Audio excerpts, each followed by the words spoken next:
Hello बच्चा party लोग, तो कैसे हैं आप सभी लोग। आशा करते हैं आप सब बढ़िया होंगे। तो चलिए आज के इस क्लास को स्टार्ट करते हैं। तो पिछली क्लास में हम लोगों ने क्या डिस्कस किया था, आप सबको याद है? अगर याद नहीं है तो आप जाके हमारा पिछला वीडियो जो मैंने प्लेलिस्ट बनाया वहाँ से आप जाकर देख सकते हैं। तो चलिए आज की इस क्लास को स्टार्ट करते हैं। तो हम लोगों ने पिछले क्लास में क्या पढ़ा था, बार रिवीजन कर लें ना रिवीजन। हाँ कर लेते हैं, चलो अच्छा रहता है, रिवीजन करना बहुत ही ज़रूरी होता है। तो पिछले क्लास में हम लोगों ने दूरी पढ़ा था। क्या पढ़ा था? दूरी। आखिर ये दूरी क्या होता है मैंने आपको बताया था। जैसे क्या है, जैसे देखो यहाँ पे हमारा ये घर है ना, ये क्या है, स्कूल है ना। तो इनके बीच में जो ये रास्ता है, तो जिस रास्ता को हम तय करेंगे तो उसी को हम क्या बोलेंगे, इतनी दूरी हम तय किए हैं। यानी कि किसी पथ की लंबाई को ही क्या बोलते हैं, दूरी कहते हैं। समझ में आया कि नहीं आया? समझ में आया ना। और फिर हम लोगों ने पढ़ा था विस्थापन। सबसे पहले ये देख लो, दूरी का मात्रक क्या होता है, छोटे के लिए मीटर हो जाता है और बड़े के लिए किलोमीटर हो जाता है ना, दूरी का मात्रक। और फिर उसके बाद देखो, दूरी में कोई दिशा होता है, नहीं होता है ना। जब दूरी में कोई दिशा नहीं है तो बताइए सदिश होगा अदिश होगा, ये हमारा अदिश होगा ना। उसके बाद हम लोगों ने पढ़ा था विस्थापन। विस्थापन क्या होता है, जैसे देखो मैं यहाँ से गया, ये अपने कॉलेज जा रहा हूँ, कॉलेज ये हमारा है ना, पहुँच गए ना। कितनी दूरी तय किए, यहाँ से लेके ये इतना दूरी तय किए ना। अब किसी को तो आइडिया देखो, अपने क्लास जैसे क्या होता है, अपने ग्रुप में कोई चिराग लड़का होता है कि नहीं होता है। हर एक ग्रुप में देखो, अगर कॉलेज लाइफ में हो या स्कूल लाइफ में या कहीं भी हो, तो देखो हर एक ग्रुप में क्या होता है, एक दो दोस्त ऐसे होते हैं जो बहुत चालाक होते हैं, हर चीज़ को जल्दी करने को सोचते हैं। तो कुछ दोस्त कहेंगे यार ऐसे नहीं चलते हैं, कुछ दोस्त ऐसे कहेंगे कि यार ऐसे नहीं चलते हैं, हम यहीं शॉर्टकट ले लेते हैं। क्या लेते हैं? शॉर्टकट। तो शॉर्टकट को ही क्या बोलते हैं, विस्थापन बोलते हैं ना। हम लोगों ने आपको पहले ही बताया था मैंने कि शॉर्टकट को ही विस्थापन बोलते हैं, यानी कि प्रारंभिक और अंतिम बिंदु के बीच की सबसे कम दूरी को ही क्या बोलते हैं, विस्थापन बोलते हैं। आशा करता हूँ आपको विस्थापन समझ में आ गया होगा। और विस्थापन का मात्रक सेम किसकी तरह होता है, सेम दूरी की तरह होता है, मीटर और किलोमीटर की ना, मीटर ना। और ये क्या, ये शून्य हो सकता है, माइनस में हो सकता है, प्लस में भी हो सकता है ना। और दूरी क्या होता है, दूरी हमेशा प्लस में ही रहेगा, माइनस में कभी ना, तो जीरो कभी नहीं हो सकता ना। अब देखो आगे देखो क्या पढ़े थे हम लोग, विस्थापन में दिशा का रोल होता है, इसलिए यह एक सदिश राशि होती है। और आपको समझ में आ गया होगा। तो चलिए हम आगे पढ़ते हैं। अब हम गति में देखेंगे समान गति क्या होता है, असमान गति क्या होता है। समान गति क्या होता है, जब हम देखो, जब निश्चित समय में हम समान दूरियां तय करते हैं तो उसे क्या बोलते हैं, समान गति बोलते हैं। जैसे यहाँ पे देखो एक बनाया गया ग्राफ, तो क्या दिया गया है, देखो 1 सेकेंड में हम 5 मीटर की दूरी तय कर रहे हैं ना, फिर अगले 1 सेकेंड में फिर 5 मीटर की दूरी तय कर रहे हैं, फिर अगले 1 सेकेंड में फिर 5 मीटर की दूरी तय कर रहे हैं। ऐसे ही फिर अगले 1 सेकेंड में 5 मीटर की दूरी तय कर रहे हैं, फिर अगले 1 सेकेंड में 5 मीटर की दूरी तय कर रहे हैं। बताओ ये दूरी समान तय कर रहे हैं कि नहीं कर रहे हैं? यानी कि एक निश्चित समय अंतराल में हम समान दूरी तय कर रहे हैं ना। इसी को क्या बोलते हैं, इसी को हम बोलते हैं, क्या बोलते हैं, समान गति ना। अब देखो, अब आप सभी का मेरा एक क्वेश्चन है कि आप कमेंट में बताइएगा कि अगर कोई बाइक हम चला रहे हैं ना, कभी हम 40 की स्पीड जा रहे हैं, कभी 30 की स्पीड से जा रहे हैं, कभी 10 की स्पीड से जा रहे हैं, तो बताओ वो समान गति होगा नहीं होगा? आप सब कमेंट में करिएगा, जरूर मैसेज करिएगा कमेंट में ना, कमेंट में जरूर कमेंट कर, तुम भर दीजिएगा कि ये समान गति असमान गति है ना। अब देखो हम पढ़ेंगे असमान गति। असमान क्या होता है, यदि वस्तु ना बराबर समय अंतराल में भिन्न भिन्न दूरियां तय कर रही है तो उस गति को क्या बोलेंगे, असमान गति। जैसे देखो यहाँ पे समझो, यहाँ पे उसे छोड़ो, क्या लिखा है छोड़ो, यहाँ पे समझो यार, समझने के लिए आप सब आए हो। तो देखो क्या है, देखो 1 सेकेंड में 5 मीटर दूरी तय कर रहा है, फिर अगले 1 सेकेंड में 10 मीटर की दूरी तय कर रहा है, फिर अगले 1 सेकेंड में 8 मीटर की दूरी तय कर रहा है, फिर अगले 1 सेकेंड में 11 मीटर की दूरी तय कर रहा है। देखो समय तो समान है ना, समय देखो समान, एक एक सेकंड का समय है। दूरी क्या है, एक बार 5, एक बार 10, एक बार 8, एक बार 11, अलग अलग तय कर रहा है ना। जब दूरी समान समय अंतराल में और अलग अलग दूरी तय कर रहा है तो उसे हम क्या बोलेंगे, असमान गति। आशा करता हूँ आपको समान गति असमान गति आ गया होगा। अगर नहीं आया होगा भाई, यहाँ पे मैं आपको PDF अपने टेलीग्राम पे भेज दूंगा, आपसे एक बार नोट्स बना लीजिएगा और अच्छे से पढ़ाई करिएगा ना। और टेलीग्राम का लिंक हमारे डिस्क्रिप्शन बॉक्स में आपको मिल जाएगा। अब अगला हम पढ़ेंगे चाल। आखिर ये चाल होता ही क्या है? चाल नाम सुने होंगे, जाहिर सी बात है सुने होंगे।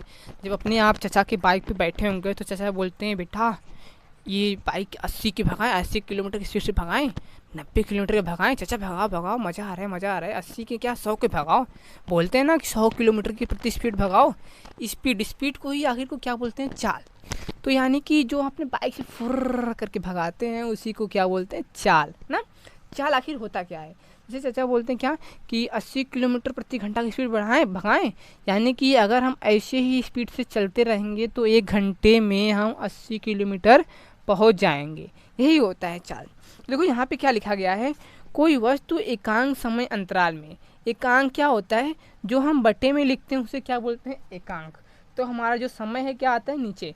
एकांक समय अंतराल में जितनी दूरी चलती है उससे वस्तु का चाल कहते हैं। यानी कि एकांक समय अंतराल में किसी वस्तु द्वारा तय की गई दूरी को क्या ही बोलते हैं, चाल बोलते हैं ना। और चाल को हम v से लिखते हैं, समय को t से, और इसे दूरी को s से। तो चाल वाला क्या होता है, दूरी बटे समय। और क्या हो जाएगा, v बराबर, देखो ये इसको लिखते हैं, चाल को v से लिखते हैं और समय दूरी को s से और समय को t से। तो v बराबर s अपॉन t ना। ये हमारा सूत्र हो जाएगा, क्या हो जाएगा, चाल बराबर दूरी बटे समय ना। आपको समझ आ गया ना। अब चलो ये देखो, चाल को प्रातः हम 20 से प्रदर्शित करते हैं, ठीक है। अब देखो चाल जब 20 से प्रदर्शित करते हैं तो बताओ चाल का मात्रक क्या होगा, चाल का मात्रक बताओ। ये देखो दूरी को हम मीटर में मापते हैं और समय को हम सेकंड मापते हैं, तो चाल हमारा क्या हो जाएगा, मीटर प्रति सेकेंड, या तो अगर लंबी दूरी तय करें तो क्या हो जाएगा, किलोमीटर प्रति घंटा ना। अब आगे चलो देखते हैं, यानी कहने का क्या मतलब है कि चाल का मात्रक क्या होगा भैया, चाल का मात्रक क्या होगा, मीटर प्रति सेकेंड या किलोमीटर प्रति घंटा ना। आपको ये समझ में आ गया ना। अब आगे पढ़ते हैं, आगे देखो क्या दिया है, औसत चाल। अब थोड़ा औसत चाल समझते हैं। जैसे देखो हम लोग बाइक चला रहे हैं, कभी 40 की स्पीड जाते हैं, कभी 45 की स्पीड से जाते हैं, कभी 90 की स्पीड जाते हैं, कभी 80 की स्पीड जाते हैं ना। तो स्पीड तो हमेशा चेंज होता है। तो स्पीड का एक हमें बताने का तरीका, यानी कि लगभग से हम इसी स्पीड चले उतनी दूरी तय कर लेंगे ना। तो उसी मतलब पूरे स्पीड को मिलाकर कितनी चाल से चल रहे हैं, यानी उसी को हम बोलते हैं औसत चाल ना। तो क्या लिखा गया है, किसी वस्तु द्वारा तय की गई कुल दूरी, यानी कुल दूरी पूरी दूरी तय करने में और उतनी दूरी तय करने में लगा समय के अनुपात को ही क्या बोलते हैं, औसत चाल बोलते हैं। जैसे देखो अब क्या बोला है यहाँ पे, तय की गई दूरी, यानी जैसे देखो हम 5 किलोमीटर प्रति घंटा के 1 घंटा स्पीड से चलें तो हम कितनी दूरी तय करेंगे, 5 किलोमीटर ना। 1 घंटा में 5 किलोमीटर तय करेंगे। यहाँ पे देखो ये इस क्वेश्चन हमारे पास है, देखो यहाँ पे क्या दिया गया है, क्वेश्चन पहले देख लेते हैं एक बार उदाहरण समझ लो। एक देखो क्या दिया गया है कि कोई गाड़ी है, चल रहा है, पहले कुछ 1 घंटा तक चलता है 5 किलोमीटर से, फिर अगले 1 घंटा चलता है 10 किलोमीटर से, फिर अगला 1 घंटा चलता है कितने किलोमीटर से, 15 किलोमीटर से। तो कुल समय कितना होगा बताओ, कुल समय कितना हुआ, कुल समय हुआ 3 घंटा ना। अब कुल दूरी कितना हो बताओ, कुल दूरी कितना हो बताओ भैया, कुल दूरी कितनी हुई बताओ। 1 घंटे में 5 और ये अगले घंटे में 10, 15 हुआ, 15 15 ये कितना हो जाएगा 30, कितना हो जाएगा 30 किलोमीटर, कितना 30 किलोमीटर दूरी तय किया। तो औसत चाल, तो बताओ यहाँ से औसत चाल का फार्मूला क्या होगा, औसत चाल का फार्मूला क्या होगा, औसत चाल बराबर क्या होता है, देखो औसत चाल कितना, तय की गई कुल दूरी कितना है 30 किलोमीटर, तो 30 किलोमीटर हो गया ऊपर, और कुल समय कितना है 3 घंटा हो गया ना। 3 दहा में 30, यानी कि 10 किलोमीटर ये बटे में है प्रति घंटा, यानी कि औसत चाल कितना है हमारा 10 किलोमीटर प्रति घंटा। चलो एक ऐसा उदाहरण हम लगाते हैं ना। जैसे देखो ये हमारा एक उदाहरण दिया गया है, क्या दिया गया है, एक वस्तु 16 मीटर की दूरी 4 सेकंड में तय करती है तथा पुनः 16 मीटर की दूरी 2 सेकंड में तय करती है, तो उसकी औसत चाल बताओ। औसत चाल का फार्मूला क्या होता है बताओ भैया तुम, औसत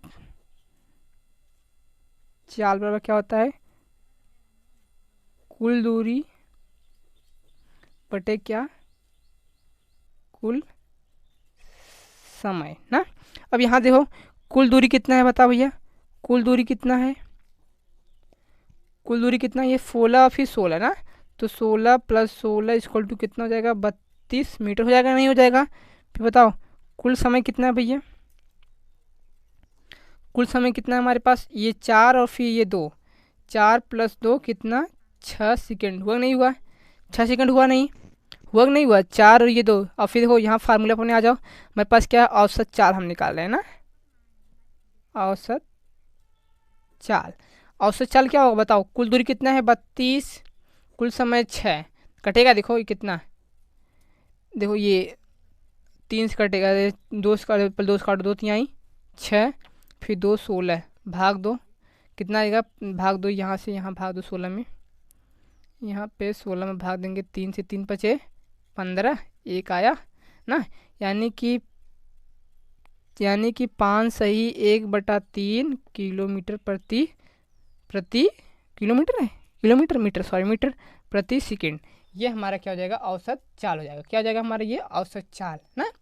आशा करता हूँ आज की क्लास आपको समझ में आ गया होगा, और फिर चलिए मिलते हैं कल, तब तक के लिए जय हिंद।